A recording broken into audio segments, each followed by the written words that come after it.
smoke? Do you really grasp that we are not, really know your smoke? Do you really grasp that we are not each other's opposition, as often taught to us in the streets, and that structural racism has created and driven the genocide that we sadly normalize in our neighborhoods and in our cities? Listen and learn from those who have committed their lives to encourage us to see the value in ours, being that systems will only change when we do. Know your smoke. Positive education always corrects error. Peace. All right, y'all. Welcome to episode 2 of the Know Your Smoke podcast. I'm going to be your host, Jacqueline Fonseca. As some of you know, I'm the creative director behind the Free Fuquan movement. And today is a very special episode. Today, as you know, is the Wisdom Understanding Day, or being born to power refinement. And I want to highlight the Supreme Mathematics today because the guests on our show today, they're going to show you, because wisdom is the application of knowledge, how they took that knowledge from Fuquan and from their own experiences with structural and institutional racism to really create understanding within the community and within themselves of what's really going on. And with that, we have power, and we're elevating Fuquan's voice on this podcast to really refine how we can continue to move forward together from each of our own perspectives to really help the community. So without further ado, I'm going to introduce our guest co-host today, or you can introduce yourself. Mackey Solar Born, boys out of the hood, Boston native. That's it. That's all. I mean, we're going to keep it light. It's going to be borned out to who I truly am throughout the bill. But I'll tap in, like you said, today's mathematics being the Wisdom Understanding Day. Wisdom is the expression of knowledge. A people or person has to go through the proper research to gather information before they can express anything, and that's their wisdom. Your understanding is the clarity that you see once you go through those steps. So we've gone through those proper steps, and now you can see our wisdom understood through the power, which is the truth that we manifest through. That's how I see it. I see power as being the truth, you know. So we being the truth, who we truly are, and it's shown. So peace. Thank y'all for having me.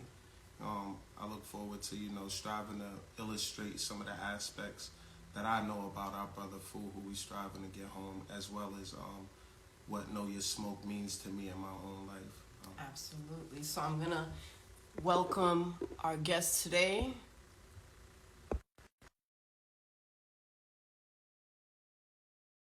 Man, before the Free Fuquan movement had a name, he's been working on this for years now. Here we go. Peace. Can y'all hear me? Peace. Yes, peace. Welcome. We can't see you yet, but we can hear you. Can't see me? Bruh. What you seeing? Gray screen. A gray screen? Okay, I probably gotta turn the camera around. Give me 1 second. iPhone 99. Oh, there he is. Yeah, I got the other way. Hold on 1 second. You don't know how to turn the camera around, huh? Nah, bro, I got a whole setup over here. As we know you are. You've been on this since before. There you go. Okay. Yeah, I'm here. Y'all see me? Yeah. Okay. All right, bet. Peace. Yes. So we just did our introductions, and gonna allow you to give your own introduction.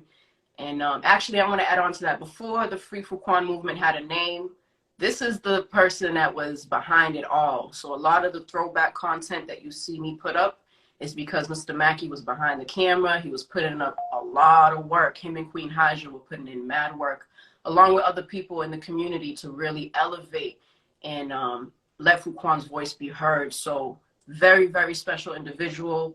I'll let you speak. Peace. Listen, I'm glad to be on, man. I'm glad to continue this work to really dismantle the institutional and structural racism that has, just been like perpetuating our people in our community, whether you behind the walls or whether you in the community, really trying to take care of your family, take care of your business or yourself. My goal is to make sure that I uplift our people and to do something about it. And I saw that energy, that effort from Fu, And so, you know, me, I'm a black man, originally from Chicago, by the way of Columbus, Ohio. Moved here 12 years ago, really looking for opportunity. A young man, just like really looking for opportunity because I left Ohio, was not too many job opportunities. I was studying business management, entrepreneurship. And, you know, it was me really just trying to take care of myself and also take care of my moms. You know, my little brother was in prison at the time, serving 10 years. My pops was in prison serving 30 years. And, you know, a lot of other family members just in and out the penalized system. And, you know, my whole life experience has brought me to where I am today, really trying to, again, get our people to truly understand our real power, to truly understand our real smoke. And so we don't have that battle against one another, but a battle against the folks that have created these laws, these policies, these practices that continue to impact our daily life. And it's only right if we take action, you know what I mean, to go against the grain, to go against these institutions, to go against these individuals that continue to draft, create, and find loopholes in legislation to benefit them and not us. And so that's what I'm all about. Absolutely. Your word has definitely been bond with everything that you say you do, and you're definitely different. So before we get into this, you know, free Fuquan movement and this Yeah. structural racism, tell me a little bit about the brand that you're wearing. Yeah, I appreciate that, sis. Listen, you know, we grow like it's 2023. You know, it's a lot of stuff that we as a people in general need to unpack. And, you know, we allow social and societal norms to impact our way of being. And I think that it's important for us to truly identify who we are first, to not allow the social and societal norms to impact like the way that we are and like what kind of lifestyle we're living, even on social platforms, how social media is influencing the way of being, right? It encourages you to be a media influencer or a content creator, where now you got to create content that's not even based off your real life, just so you can get more followers, just so you can get more likes, and just so you can feel like you on cloud nine, you know, again, in the social media world. But that's not who we really are. Like, it's important for us to um, just be authentic. You know what I mean? And that's what it's all about. You know, like it doesn't matter what other people think or say about you, as long as you know who you are, that's all that matters. That other stuff is irrelevant. All of this social and societal norms of this is how you should be is whack. The best way to be is true to who you are. And that's what different is. That's what it's all about. And it's also about really uplifting people's self-esteem, man. Because again, like I said, we got a lot of stuff that we have to unpack, and that we hold in. And when you wear that different, you know what I mean, and you stay true to that, that makes you feel good. That makes you lift your head up when sometimes you feel down. You know what I mean? When sometimes you feel like you don't want to wake up, you know what I mean, in the morning and get up. But you're like, yo, today I got to be different. Today I got to think different. Today I got to get up and make stuff happen for me, for my family, and for my community. And so that's what it's all about, man. Us challenging the social norms, us challenging the status quo, and us not assimilating in these systems that have confined us in these predicaments where we are right now. Absolutely, absolutely. Well, that reminds me, or leads me to the next question that is actually for you, Solar. I invited Solar to be my guest co-host today because not only does he have a deep connection in his own personal experience with structural and institutional racism, but he has a personal relationship with Fuquan. He's been able to walk the yard with Fuquan for years on the inside of the walls. And he's a good friend of you, Mackey, as well. And Yep. Yep. that's a unique one and an important one that can really bring everything together. So as we talk about being different, Sola, can you tell us a little bit about the first time you met Fuquan and what even brought y'all together? Woo. Peace. So, first, my initial interaction with Fu, I think we was in the Max. We was in Shirley Max, 2000. 2000, 2001, before me going to Norfolk, and a little later, in the Max, I saw a fool on the phone. So like, so it's like a phone pole, and then it's like this a fool on the phone. So like on them phones, that shit, it's like we're side by side, just like this, all four of us on the phone. So I happen to overhear the brother talking, just speaking, just hearing the vernacular, and that voice sound was traveling just at such a terrific speed that I could just see it was different, and it was just world changing. As it pierced my ear, I'm like, damn, bro's genius. So like, we had some of the same, we ran the same circles. We began building mildly. Then in Shirley Max, a couple years later, we was already locked in by 2002, 2003, a few years in on our bid, to which we've maintained our friendship, our brotherhood, all of that time based off of that foundation. Yeah, peace. So just being different, not doing what the norm's doing, or what the norm is, the society is told is norm, just doing your own, actually attracts people to you. And that's what a lot of the youth don't realize. Like, they're trying to fit in so hard, but if you just be yourself, you're going to attract the right people, and the people that are going to stay with you for the long run. Because that was, what, 23 years ago? Right. And you guys are 21, 23 to 21 years ago, right? Absolutely. So right. That brought you on the together. On the 23rd, on the wisdom understanding. Okay. So math ain't never going to lie. You're always going to see it, walk and talk in your real life if you actualizing your lessons. So even the 23rd letter, wisdom, is the wise words, ways, and actions a person uses to express a foundation of knowledge that they picked up. So what he had picked up and he had seen rooted as a foundation, he carried on. And through that, his wisdom was able to be comprehended, which is understood by me, to see the truth, to know how to move. And it inspired me throughout my travel up to now. Absolutely. So if there's any kids watching this, please just stay true to who you are. Just be different, because that's what's going to make you stand out, and it's going to take you out of this crab in a barrel box that we're in. But thank you, Solar. Thank you.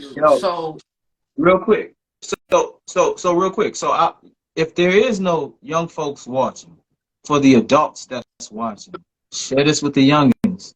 For real. Like the Free Fuquan, know your smoke. This is for our young folk. This is for the next generation. And we need for them to tap in right now, because y'all are the now. You know what I mean? Like, y'all are the trendsetters. Like, different. I started different because I wanted to influence the young folk that unfortunately, because of societal norms and ills, diluting our young people, man. They so brainwashed, and so like they don't have time to really cope with all of the ills that they're dealing with, man. And in order for us to do that, we got to check in with ourselves, and different is the way to do it. And so I just wanted to state that, because that's extremely important.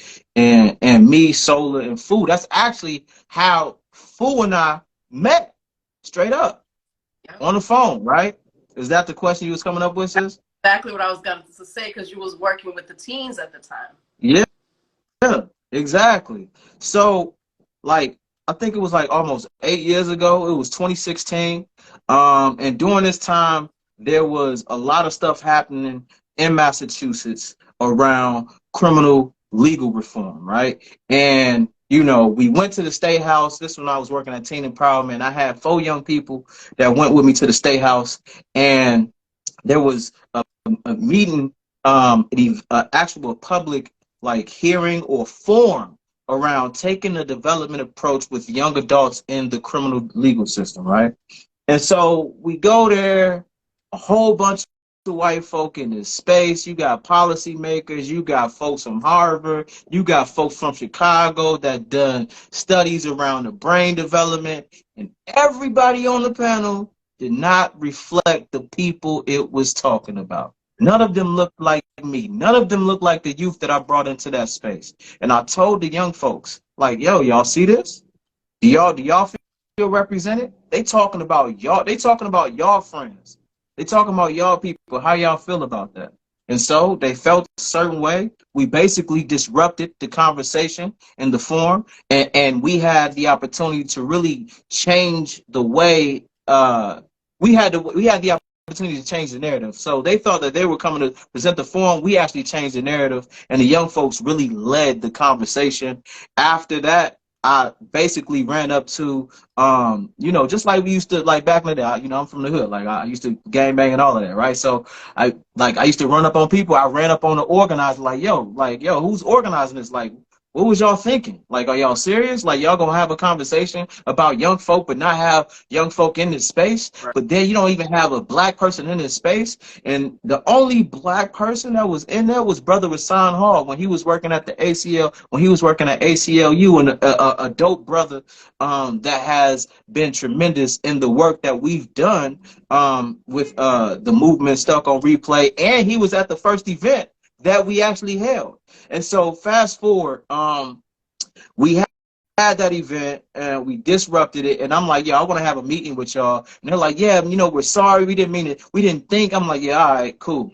What about if we host something like this in your community? I said, oh, yeah? Okay, let's schedule a meeting. And at another event, I met a friend of Food's. And when she was speaking, I said, yo, I need to connect with her. And I connect with her. She's like, all right, cool. Let's. I said, listen, I'm having this meeting with some young folk, and it's going to be around the criminal legal system. And so we were learning about what was happening in across the state. Like they were coming to do data and do some research around like the impact of incarceration on young folk, but just in Massachusetts in general. And so so we have this meeting, and so it's like she's like, yeah, my friend, he's gonna call in. I'm like, oh, he must be at work. Right, that's my assumption. So we call in, we talking, and we learning, and so the folks leave, and so Food calls back, and so we're building. I'm like, yeah, man, he's like, yeah, man, this is what I do. I love young folk, man. I'm all about this. Woo, woo, woo. I got this program. I say, bro, your wisdom is here. I say, bro, like, yo, you dope. I'm like, so when can we meet? He's like, bro, I'm in prison. I'm like, what? The whole time I thought bro was at work on break. Homie, like, bro, I'm in prison. I'm in Norfolk. Bro, I've been here for 19. I'm like, man, get out of here. And his friend looked at me like, yeah. And I'm like, bro, okay. So we start working on a event centered in the community about how does mass incarceration impact you, your family, your community, to allow the community's voice to have a say-so. But we wanted somebody from behind the walls that can speak directly to the issue. And Fu was that guy. And ever since then, we've been building. And that's where we started meeting, man. And I knew instantly, I'm like, yo, this is my brother. Like, yo, this is my father. You understand what I'm saying? It impacted me to hear his story, but to know how much knowledge and wisdom that he had, you know what I mean? I'm like, yo, bro, we got to build with this guy. And we need to make sure that his story gets out because our young people need to hear what he has to say. Because he was so intellectual. I'm like, yo, bro, this guy is ill with it. He's different, right? And so that's where we really started to build. And that's where Stuck on Replay went to Amend 13, went to here we are, Know Your Smoke. And Free Food Quan. Yeah, wow. It really took that moment and turned it into a movement for sure. Right. It's going to keep going, and it's not going to end with physically freeing him, because when he comes home, there's going to be a lot more work to do. In the Free Food Quan camp, right, we started to really bring awareness to his situation and who he is, but it's transforming into just battling wrongful convictions altogether, because it's really a civics right issue. Sorry, I'm tongue tied because I got so much I want to say. Yeah. But when our brothers, your brother, your father is being taken in, and we're victims of structural institutional racism, that's a civics right issue, because they're directly attacking our community, women as well, with it as well, but the men in our community are being taken away from us in so much. So when one brother gets shot and killed, another one goes to jail, they don't care who they get. They just took two people off the street, and now all two families have been in prison. I just really commend all the work that you've been doing, Mackey, because you met him off a phone call and you could have just continued on with your day. You could have been like powerful and just moved on, but you attached yourself to who he is, so much so that Free Fuquan wouldn't have been anywhere without the work that you've been doing. So we really, want to applaud you for that, and just learn a little bit more about, what inspired you to continue, because I know it's not easy, the work that you and you're not blood related to him, so like what inspired you to keep going? What was your why? Listen, my why, like I said, was, I see, when I see him, when I see Solar, when I see Sai, right? I see me, I see my kids. And if I just sit there and just allow things to happen and not just and buy in and assimilate, then I'm a part of the problem. I'm not a part of the solution. Like where I'm from, like when you see something, yo, you speak up about it. You know what I mean? Like you got to have integrity within yourself. You know what I mean? To say, yo, that ain't cool. Yo, like, and the way our people has been cast aside, continue to try to, we try to uplift each other, but because they have so much power, money, resources that has diluted like our true authentic self and our well-being, and we lost ourselves. Like it's hard for our people to even, uplift and feel empowered to do something. But like that's what I care deeply about, is us finding our unique qualities within ourselves to say, yo, we can really change the narrative. We can really change the way that we are being treated. Like we can create our own systems. Like I gotta, like not only with food, but that's why I rock with Solar. Because bro don't care about what other people say. Bro, you know this. You know what I mean? Like he is truly authentic, bro. And I appreciate you. And that's and crazy thing, I believe that's how we met as well at the Stuck on Replay event, right? Like really changing the way like mass incarceration or people impacted by mass incarceration was impacting us. And when people care about an issue, they show up. Showed up, and ever since then we've been able to vibe and connect where, we know, like we believe that, you know what I mean? I can say this along with Solar. Like, I truly believe that, and we believe that we're going to get what we rightfully deserve, but we can't just assimilate within these confined systems, and this racist, white supremacist society to just, give us what we want. Like, no, we got to demand it. We got to take it. And that's what fuels the fire within me. You know what I mean? Like I was built different, man. I was born different, man. Like I have to fight. Like I know, like we know we gotta fight through everything we work for, that we get, like we gain. Like I gotta fight to see my son. I gotta fight to see they got systems created where it's hard for me to even like have my son live with me, and I want my son to be with me. Right? But systems have been created to exclude us from being a part of benefiting off the resources that we build from this country. And so that's why I keep fighting, because I'll never give up. I'm not a person that gives up, man. Like my mom, my grandma, my our ancestors did not like do all of that fighting for us to just give up and assimilate. So that's my why. Add on, Solar. Yeah, nah, that's peace. So you're speaking to perseverance, and the thing that a lot of people start something, but people usually they fizzle out after a little period of time, and it's a selective few, a small minority that's able to be consistent and persistent because they do understand their why. They do understand what compels them to go on each and every day. And I love that you said when you looked at food, you saw your brother, you saw your father, because this shows that next generation. And I met Pops. I've been blessed to meet Pops. He's honored to the elder. You feel me?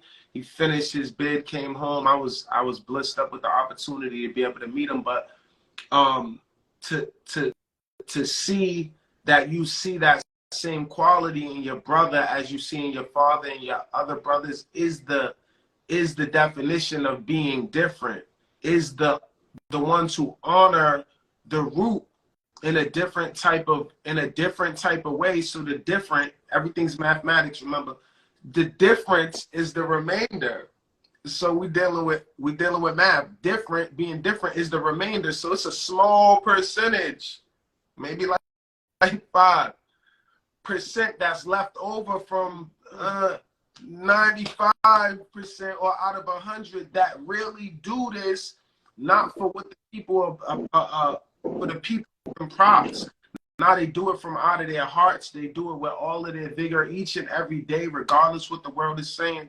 They give their all to be able to manifest a certain purpose. And man has a vision and a mission, and he's had that since he was young. You only see things that relate to you to further that fire. However, he's always had that certain vision in him, and it's illustrated in every single move you make, bro. I just want to commend you. It's an honor to even be co-hosting, a so-called interview with you, where all of these brands that we deal with, they're all intersecting, and we're cross-branding because different is no different. Different is represented by Free Fuquan, which is represented by Boys Out of the Hood, Stuck on Replay. Every single movement that we all have going on, we're getting back to the unification, and we're showing how we've been staying steadfast, even if we couldn't see all the moving parts. Now we've got them together, and it's in a unified manner, and we're only going up from here. We're not focusing on any of the negatives or what we didn't do. We're focusing on that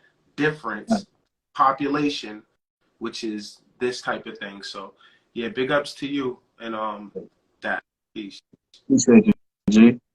Peace, and big up to you, Solar. Like, when Solar speaks, whoever's on this, please don't miss a beat, because nothing is he's very intentional with the words. He's dropping jewels. So Solar is, we got to do an interview on this man one day as well, because he's just full of so much knowledge and wisdom, and he, like Mackey said, he lives it out. He don't care about nothing. No system's gonna hold him back from living his truth, and really paving the way for the babies. Because again, when we see Fuquan, we not only see our fathers, our brothers, our uncles, but we may see the potential of where our children may go, and we want to curtail that right now. So Solar deals with the kids. He's educating the babies. This man is full of wisdom, and I'm just really honored to be even in the same space as y'all. And I must say, when I first met these brothers, this is before the Free Fuquan movement really launched, we were at an RCC event with Gilly and Millie's, and Solar just stood out. And I thought I was going to be picking on him, like, yeah, you over there, come on, let's see what you got. He's like, nah, I built for this. He didn't just stand up in the middle of the crowd. He came up and took the light, and that's what we mean when we say sun, not SONSUN. He is a sun. Right. He really shines light anywhere and everywhere he goes, and he took over that conference. I don't know if Gillies and Millies thought it was theirs, but it was also Solar's conference. But these brothers really just brought so much wisdom, so much accountability, so much brand to that conference, and I was just really blown away. And to find out that they were all friends of Fu was like, okay, this makes sense. So again, I'm just honored to be building with y'all today. And yeah, I mean, we're gonna continue, but is there anything that you want to add on or ask James? I know when you first met him, you probably had your own perspective of who this man was. Mm-hmm. Yeah, so typically we got he from the Chi, from Chicago. I'm from Boston. I mean, we Bobby both Brown, serious. We from I'm from Bobby Brown, Boston. He from Michael Jordan, Chicago. Yeah. Nah, I'm from Chicago. I don't want to call it Michael Jordan Chicago, but Chicago, yeah. We universal people, man, and that's the beautiful thing. We really from the earth, even though we found ourselves in different geographical locations. We constantly gonna be moving, and we are where our people are. So we on the streets and fools seemingly in a cage right now, vicariously he lives through us. So we don't got no location and all that. However, bro, traveling from from Chicago to Boston, us being ballers, we also crossed over into We hoop hard against each other. But the foundation of that, I didn't know he was going to be a baller like that. So you always got to do the knowledge. You got to pay attention. So I paid attention and to think he was going to be like that. With experience, you learn to not prejudge anything. I'm appreciative that I had already learned a lesson to be open to receive my brother with no prejudice, because the blessings that he's been able to bless me up with over our period of time, say 7, my nana returned to the essence in 2016, so that Stuck on Replay was about then. Maybe 2017, 2016, it was around then we first, made contact. We immediately knew that we was brothers through vibe and energy, and I can say that with Brother Mackey, I've done the most things over the past few years with. It's my brother who I've really, really, really built with.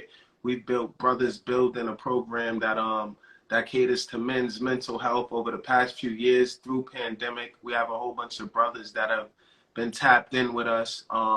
We started hooping, like I said. We played ball together, many different places, carrying on. We've created policy. We've put people in leadership positions. Bro brought me out. It was my dream to get to Chicago, man. Through the grace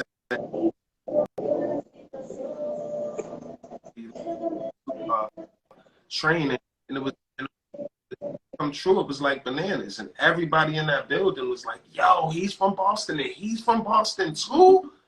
He wasn't even from Boston. Right. He was really from there, but he was representing Boston. It was hands down of all of the people that was there, no matter what the state was, everybody was representing Boston. And this is the type of energy that me, James, Brother Mackey, Fool, sisters like yourself, the energy that we carry, where we coming from, we're so highly concentrated, but knowing our smoke is that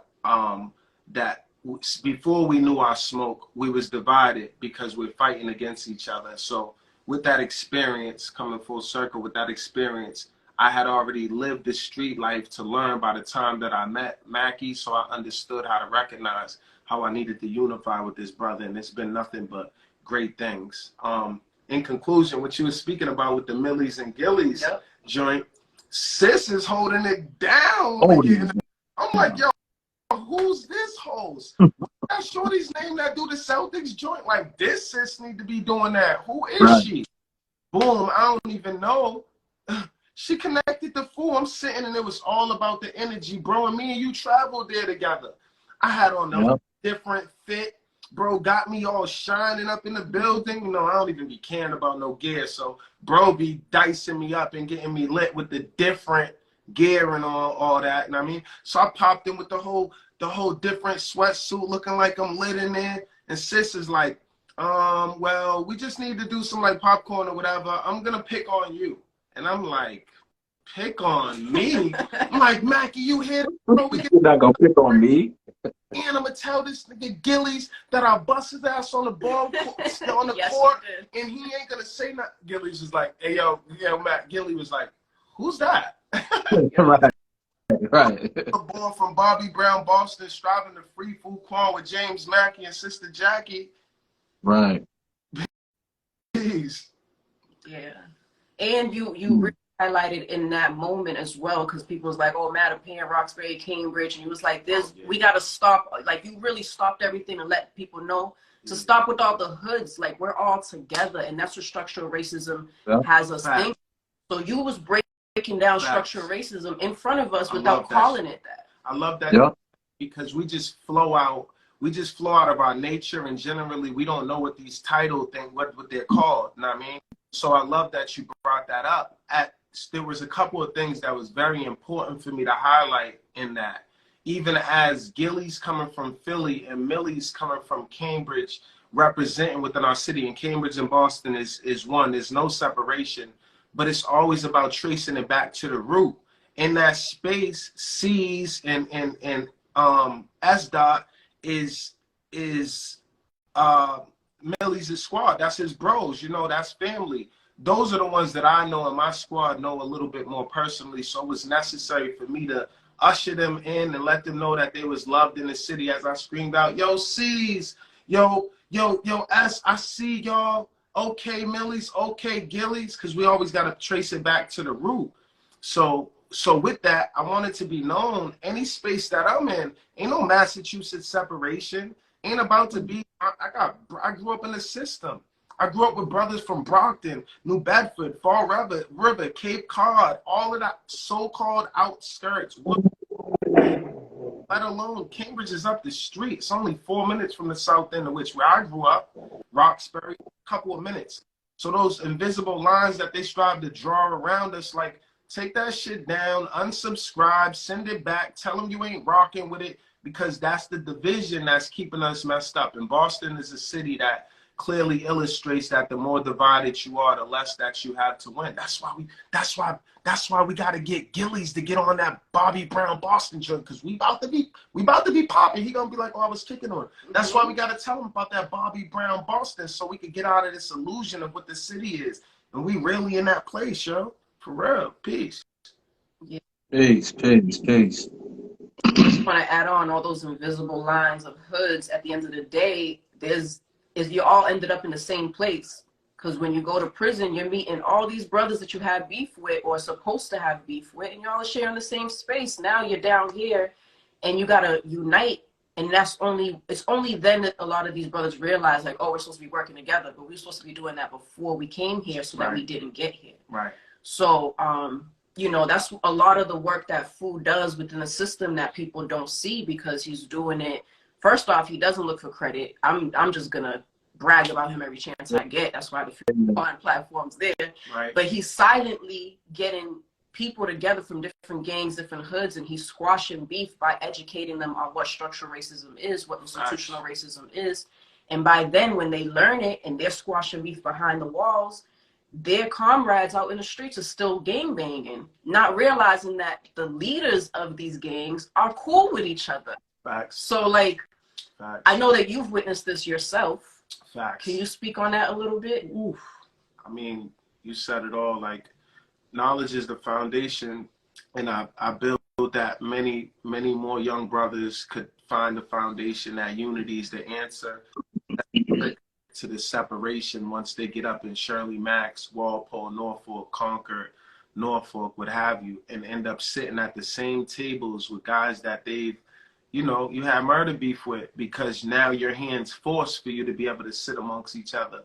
How about we fix that while we on this side of the streets? And how about those of us who have been through it, teach those young brothers that unity is the answer, and keep persevering and pushing to let them know that, so they stop killing each other and understand that they're not each other's smoke. Because it took me learning once I was 19. I caught my case at 18 years old.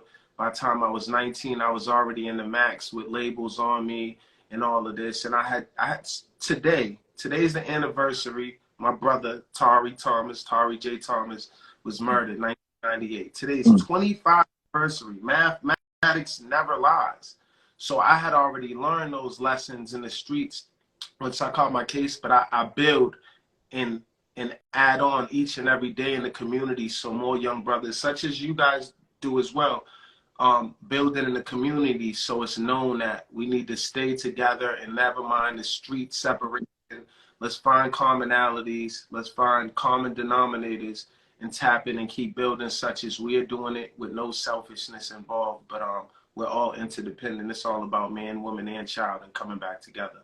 Yo, so just to add on to what you're saying, so like that, to be honest, like brothers already, like folks already got so many commonalities. You know what I mean? Like straight up that it'd be crazy if and when they do finally like disseminate some of the smoke that they may have with one another, to truly understand, like, dang, I'm just like bro. Right.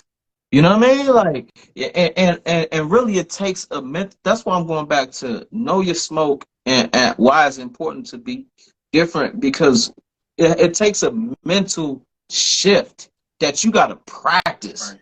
You know what I mean? You got to practice on a daily.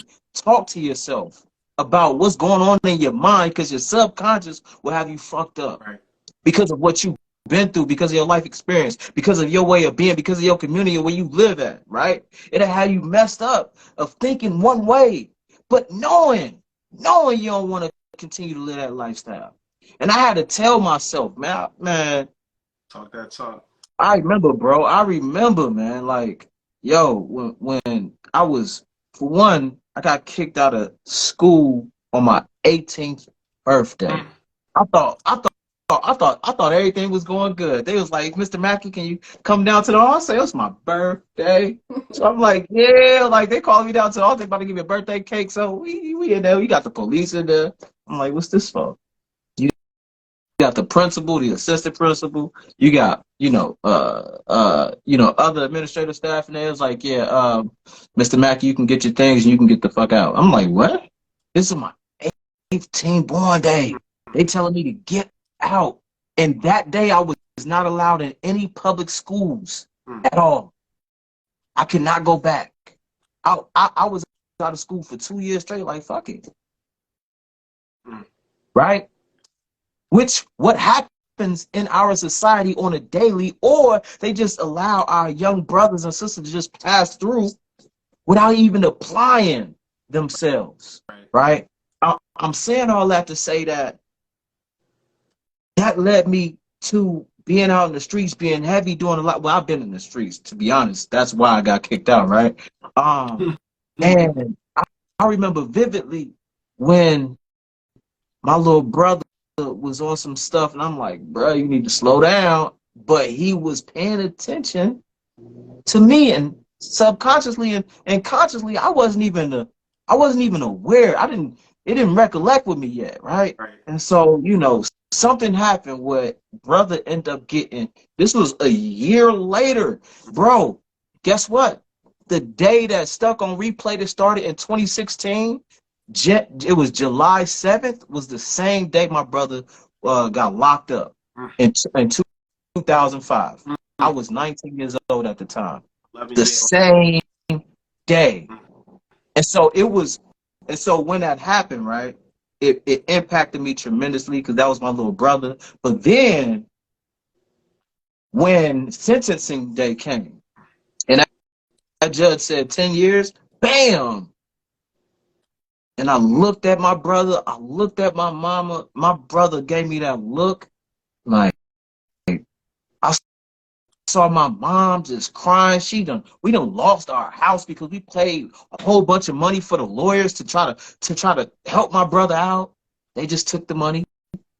I saw that, and I still was stuck in the streets. A year later, my stepbrother was killed.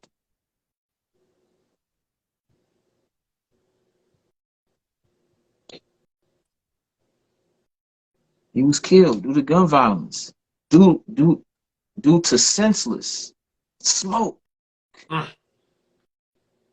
Because we don't know our smoke, and that impacted me tremendously. It was one after another, right? And I felt like I was influencing that lifestyle.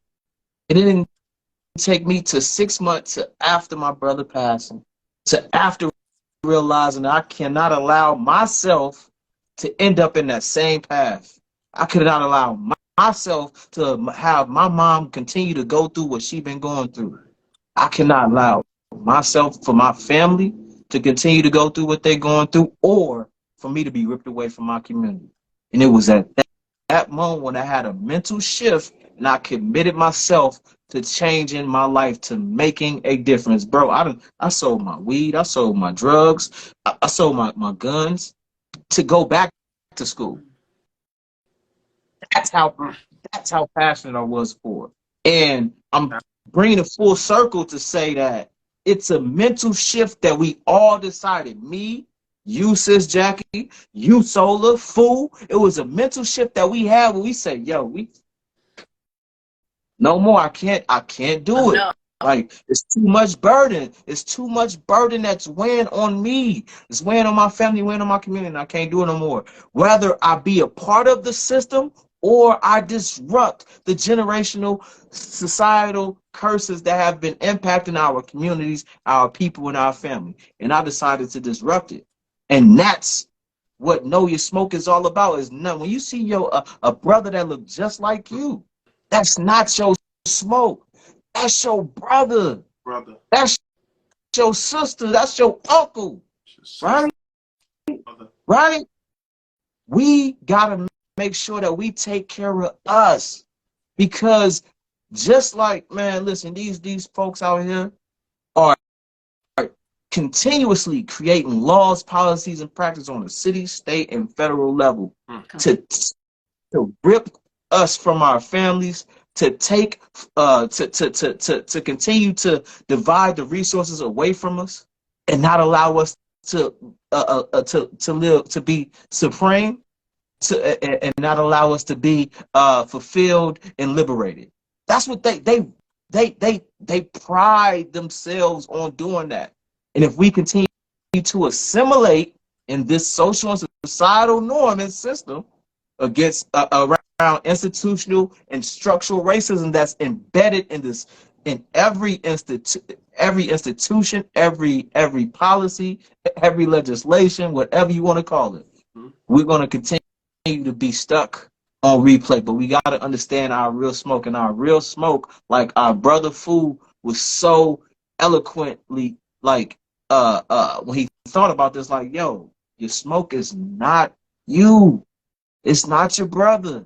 It's these people that has put us in these predicaments, that have confined us to these communities where we're forced to, you know what I mean? Like fight it out. Like, obviously, when you got people that living in the same community for a long concentrated period of time, like, yeah, there's gonna be smoke. That's, unfortunately, that's just how it is. But when you provide them with the access to resources and opportunities and jobs, you take away some of the liquor stores and the fast food spaces, places in their community, and provide us with more green spaces, provide us with more healthier options, then we're able to grow. We're able to really build. We're able to multiply. We're able to cope with all of the traumatic traumas that our ancestors had to deal with. It's in our veins. We got to know our smoke. And our smoke, it ain't us. I ain't got no smoke with you. I love you. I want to see you grow. I want to see your children grow. I want to see you see your children grow. Right. That's what it's all about. Know your smoke. Definitely. That was powerful. Much gratitude for that share, bro. For you being so vulnerable, you know, to share so much of your authentic self as you always are. But thank you for illustrating that, you know, for the people to be able to see. And we know that it's authentic, but I'm sure they could feel it as well, bro. So thank you so much for that. Thank you, bro. Appreciate that. Appreciate that. Yeah, thank you very, very much. Yeah, you touched on a lot, and I wish we can definitely follow up on all of that, because one thing that I just want to highlight is the environmental racism with the lack of fresh foods, and our eating food, messing with our minds, messing with our bodies. So sometimes we're angry. We don't even know why we're angry. It's what we're consuming, not just in our mouths, but in our minds. And energy is a real thing. So you just dropped so much knowledge. Like, I wish we had more time to go deeper in that. But thank you for being vulnerable and sharing your story, because your story, it's a lot of our stories. A lot of us, our mothers, our aunts, crying at taken away from homes and being lost, putting up money for different things like that. And until we come together, it's going to keep happening, because they don't take days off. They're consistent. They go to work Monday through Friday. They do meetings on the weekends to make sure that they're making sure that the laws that they're putting in are working, so that their children can grow and go to college and da-da-da-da, and we are just feeding into that. So thank you so much. We have about 10 minutes left, and the live automatically cuts off at 1. So I just want to play a quick recording that Fu had for you, and add on to this as well. Remember there was a program that we was running called Young Fathers, and Jamal Spencer at that time was the chairman, and we had to figure out a way to get the brother Mackey into the program. So he came in, brother, I'm probably 6'2", see this short brother, but a giant coming, and I knew it was him, but I know he didn't know me. And the whole time we're having this meeting in Young Fathers, then I whispered to him, like, yo, I'm Fuquan, brother. Then he looked at me, gave me a hug. He was like, yo! The whole time he didn't even know it was me.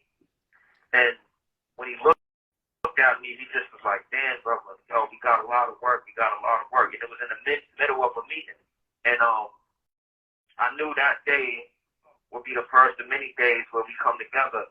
But that's the first and last time we physically seen each other due to the limits of having volunteers coming to the prison and having access within society. But that's the first time I met the brother, and it was a surprise to him that I was sitting next to him the whole time. But when he linked eyes, that's when our brotherhood was really solidified. That's when it was truly forward. Peace. Yeah, so I want to side of that story. What was the emotions you were feeling? And I also want to highlight that a lot of people do work around prison reform and they stay outside of the prison. They're too scared to go in the. So I want to commend you for bringing yourself into a place that could potentially be very traumatic for you. But yeah, build on that for us, please. So yeah, for one, it was traumatic for me, because I remember when I was a little kid, taking 8-hour drives on the bus to go visit my pops. And I remember just seeing these gated walls, these metal gated bars and these cold cemented brick thick walls. And I remember at the other side of that, I saw my dad smiling. And I also think about the time when I would go visit my brother. Though that last when they gave him that sentence, when I would see him, he would light up.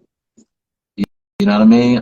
Is that they are appreciated because oftentimes when our brothers and sisters are locked up, they very seldomly get visits from family members, especially if it's too far out because of transportation or because we got a lot of stuff going on. And thinking about that moment when I first got in there, to be honest, it felt like I was going to visit my brother or my pops.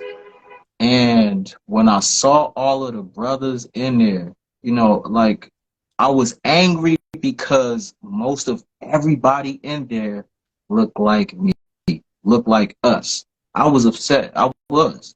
But I knew I was there for a purpose bigger than my anger and my frustration with that system that has ripped them brothers from their families, and now are considered property. But not only that, that county is receiving money from the federal government because of them being housed in that space, right?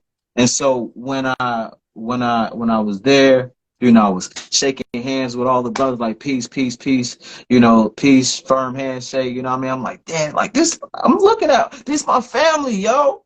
It's my brother, it's my uncle, man. Like, come on, I'm just looking around. And so I sit down. Fool. I didn't know that was food, right? So food, he comes out, I say, peace, bro. Like, all right, peace, right? So we sit down. And somebody was speaking up front. And so they speaking or whatever. And so I'm just trying to listen because I know that I'm speaking next. So I already absorbed. So how I am as a speaker, I observe the room. I feel the energy coming from everybody. I'm trying to pay very close attention to the content of what's being said. You know what I mean? And so, then Food tapped me like, yo, you Mackey? I said, yeah. He was like, I'm Ricky. I say, what? I said, yo, instantly, like throughout the whole, like the program was going on. I said, yo, like it was crazy because I didn't know that I was already sitting next to my brother, right? And that's how fool is. He's a silent, like he's so silent, he'll kill them. He's silent with like his way of being, right? Brother is just so dope, right? That normally somebody would have just introduced him like, yo, I'm Ricky, like, oh, like first introduction, he's like, nah, I'm gonna wait. He's very strategic, right? That's what I would say. Not a silent killer. Take that back. He's very strategic and intentional about everything that he does. He intentionally did that, right? Take back. He's innocent. Yes, that's why I take that back. So sorry. And special message. so I'm sorry, I got to cut you off because the camera's gonna cut off. But this is for you. Oh, it is. All right. To my brother Mackey. I met Mackey in 2016 off of Warren Street in his office, and it wasn't face to face. It was through a phone. But he was dealing with me on the phone, not knowing that I was physically incarcerated. I realized I was physically incarcerated after dealing with me on the phone. He declared at that point, wherever I go, I'm going to bring you with me. However we can make this work, I'm going to bring you with me. Whether community meeting, whether radio station, state house, I'm going to bring you with me. And I can say 7 years later, his word has always been born to that. This brother took me from community meetings with him. He brought me to the state house, on the steps of the state house with him. He brought me into radio stations with him. He welcomed me into his family. Also the group of brothers building about the plights and dilemmas that we oftentimes deal with as black men in the struggle to not only liberate our communities, but liberate ourselves from the chains of mental oppression. Wherever this brother has been afforded a platform, he's always offered me a front seat. Not as a guest, but as a comrade in pursuit of amplifying the struggle that is dear to us both. This brother started as a comrade, but he became my brother. I love him. I respect him. The work that he puts in regarding our community is admirable, particularly from someone that's not originally from Roxbury, Dorchester, Mattapan, or the Dean. But the struggles are similar to the struggles he witnessed growing up in Chicago. And the fact that he took that energy and infused it in the community embraced him as their son, it's only an honor to recognize the work that he's put in the community, but I just want to generalize the work he put in for me. He liberated me in ways that is hard to conceptualize throughout the limited time that I have to speak about it. But I just want this brother to know that I love him, I respect him, I appreciate the equity he's shown me in every space and his willingness to amplify my voice in a space where oftentimes there's an encouragement to keep it invisible. I love you, brother. I see you. Anything I can do, you get it in spades. And this is just the beginning of a legacy that is written with our blood, sweat, and our tears. Continue doing the work, because in pursuit of that, I'm going to continue being your brother by your side, but as an ally. In pursuit of that happiness that we decree for our community. With that said, I appreciate you. I love you. Continue to be the patriarchs, the paradigm to your family.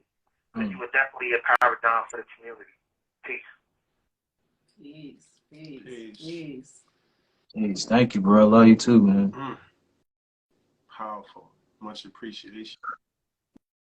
We didn't get cut off, so now you have a chance to, no rush, but we still live, so we're going to take that time. That was powerful. From the heart.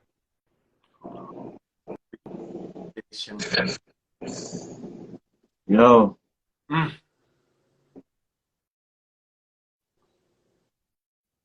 Gotta bring food home. Free Fuquan. Free full. Food home. If you don't know and you watching this, we got a brother that has been incarcerated for 26 years, wrongly convicted.